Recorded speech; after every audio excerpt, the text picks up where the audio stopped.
Stand by heartfelt congratulations to the National Peace Convention hosted by the HWPL, Heavenly Culture World Peace Restoration of Light, especially your Chief Branch Manager, Mr. John Romel Garces. In a world marred by conflict and division, like for example what happened the other day in Israel as they confront the missiles coming from Iran, initiatives like this symposium serve as a beacon of hope, illuminating pathways towards a brighter and more harmonious future.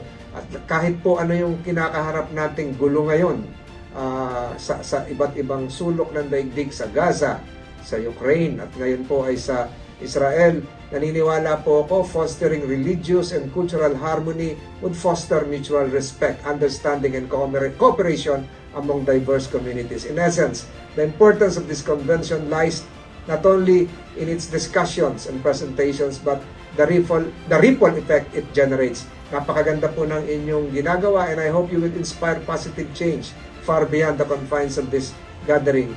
Ito po si Senator Francis Tolentino. I reaffirm my commitment to peace, to embrace diversity, and work tirelessly towards a world where every voice is heard and every life is valued. Maraming salamat po at mabuhay po ang HWPL. Have a good day.